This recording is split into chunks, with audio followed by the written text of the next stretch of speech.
Hello and welcome everyone to the Reuters studio here at COP28, the UN Climate Summit this year held in the Emirati city of Dubai. 70,000 people from nearly 200 countries will descend on this city over the next 2 weeks to try and find common ground in tackling climate change. There'll be a global stocktake, the first since the Paris meeting back in 2015. The phase out versus phase down of fossil fuels will again be high on the agenda, as will financing all of this, in particular how to help poorer nations adapt to the effects of climate change. So plenty on the agenda. A day before the official start, I had a bit of a wander around the venue to get my bearings. I also managed to track down Inger Andersen, Executive Director of the United Nations Environment Programme. Just ahead of the opening address, I asked her how optimistic she feels that this COP will deliver something meaningful.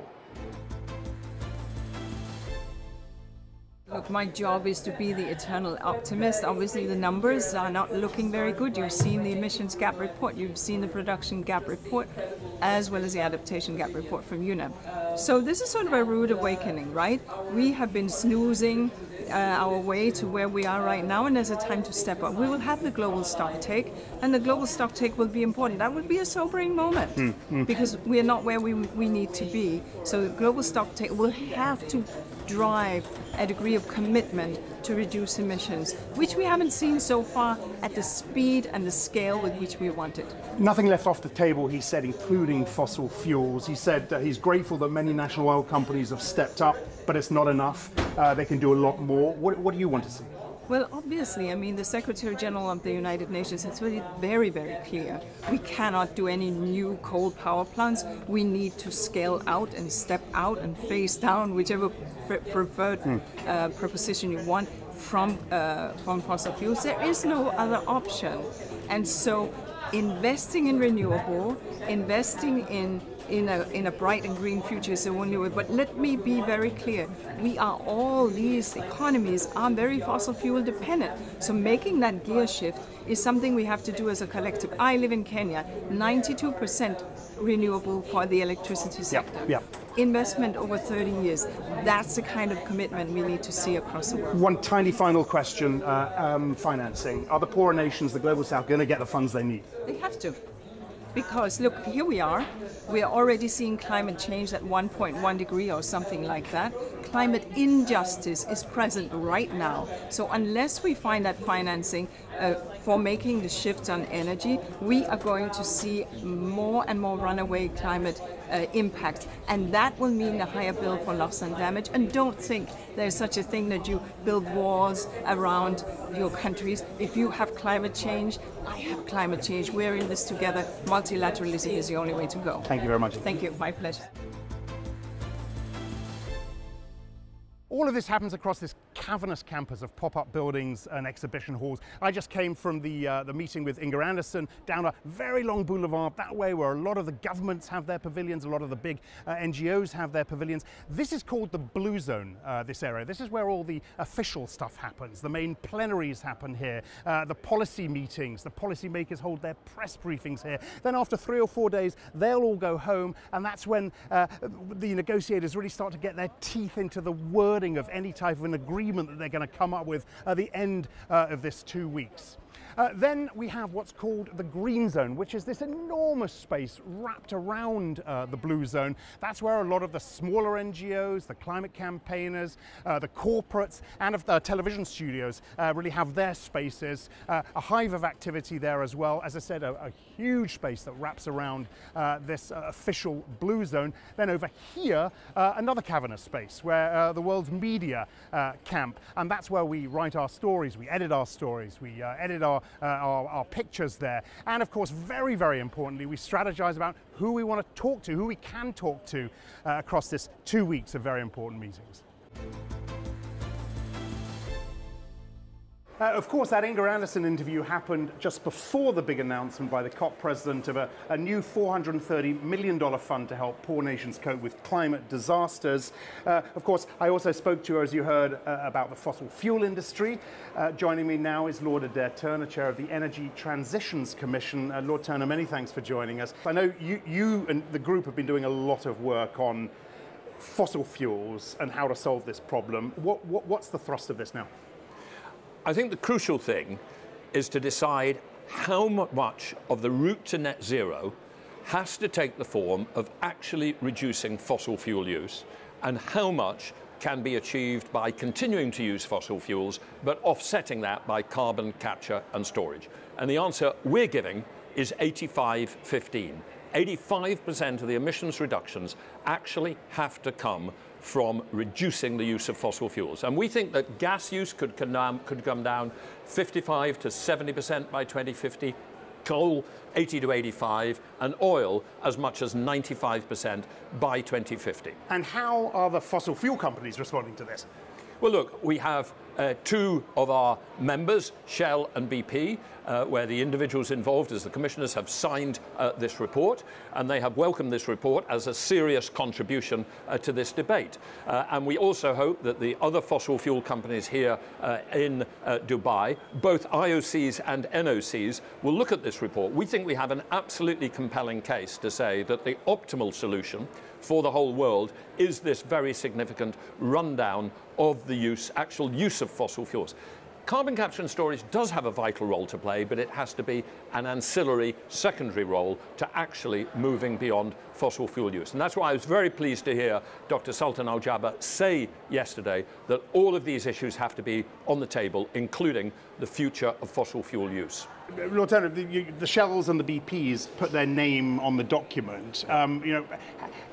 How much stock do you really put in that when you look at what Shell and BP are still doing, and the extent to which they rely on offsetting and carbon capture, et cetera, et cetera? Well, so far they're not relying on that much at all. I mean, they've made commitments to be net zero Scope 3 emissions by 2050, and clear that they may use some carbon capture. But certainly if you look at BP's plans for reducing its actual production and sales of a fossil fuels, that is in line with what has to occur. And that's true even after the pullback from their very ambitious initial targets to the new set of targets. So we think there are major oil companies in the world who are very serious about addressing the Scope 3. And I do want to make this point. Yeah. We will hear tomorrow some vitally important commitments to reduce what are called Scope 1 and Scope 2 emissions.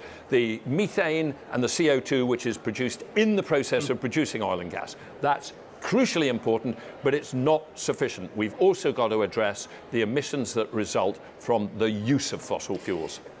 Final question. As we've only just got started here, but how optimistic do you feel about what you've heard so far from here in Dubai?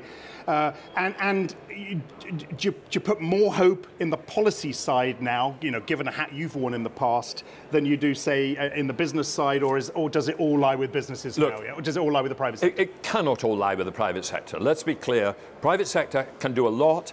Individual businesses can invest, financial institutions can support them, but unless you have hard policies as well, things like carbon prices or regulations, the private sector will not get there, because sometimes we face what's called a green cost premium, not in all sectors of the economy, but in some, where doing it the zero carbon way is more expensive, at least in the early stages of transition. You will not drive through that without forceful policies from governments as well. Those forceful policies then need to be responded to by companies and financial institutions willing to take a leadership position, but it has to be both. It can't just be one or the other. Okay. Lord Turner, thank you very much. Thank you. Beyond the business and political deals being made, who's advocating for those directly impacted by climate change? Well, there are all sorts of civil society representatives here trying to make climate commitments into concrete action. I'm joined by Save the Children International CEO Inga Ashing. I got this quote from your website: the climate crisis is at its heart a child rights crisis. Children want to be heard. Is their voice being heard here in Dubai? I think one of the challenges is that when we talk about climate, we tend to forget children. We tend to forget their inclusion and their voices. So they are not as heard as much as they should be. But there are a lot of improvements if we compare to previous COPs. We have quite a lot of child delegates. Save the Children, we are bringing children to COP. We are working with them, preparing them in advance of COP, supporting it here at COP, and also working with them in their countries when they come home. And what is their message to COP now? What do children want and need? What are they saying? So I think it's important to understand that this is one of the biggest threats to children's lives today and in the future. 1/3 of the child population globally today live in the double threat of high climate change and high climate risk and crushing poverty. So it is a real threat to children's lives. And for them it means that they are not able to have access to school, to health services, and to the basic rights that everyone has. And just to illustrate what I mean, I was in Pakistan in August, and that was 1 year after the flooding. And I met a boy, Jafar, he was 12 years old, and he told me that before the flooding, he and his family lived in a proper house. They were able to eat, they have livestock so that they can support themselves. When the flooding came, everything was destroyed. They lost their house, most of the livestock died, and the one that survived they had to sell just to buy food, and they are now struggling to eat. And of course, an important part of that as well is, I'm sure, he stopped his schooling as well. Yes. And I think extreme weather, you say, disrupts learning for about 40 million children every year. With that in mind and the adaptation issue in mind, what did you make of yesterday's $430 million fund announcement? And, Inga, the fact that the US is only putting $17.5 million in that?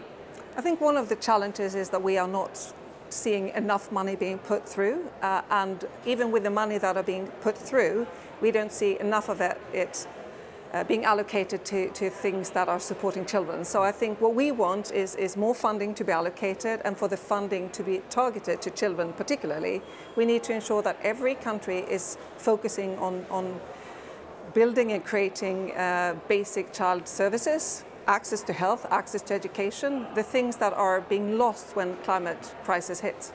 Final question, and I'm sure it's one you get often at the moment. In the current context, for organizations like Save the Children, and I'm talking about the war in the Middle East, in that context, how hard is it to come to an event like COP and push that climate piece on behalf of children?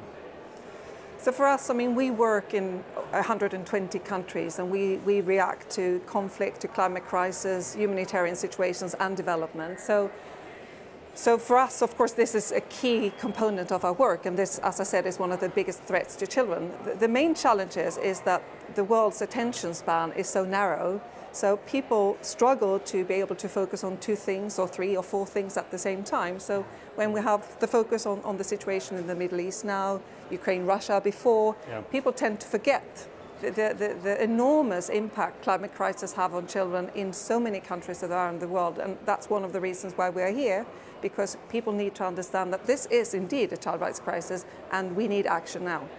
Inga, thank you very much indeed. Thank you. That's it for our first Reuters show from COP28. In our second show, our focus will shift to developing nations and climate justice. Is what's being promised by the wealthy North enough? Stay posted throughout the conference for more updates on the progress or otherwise of the climate talks. I'm Axel Threlfall in Dubai.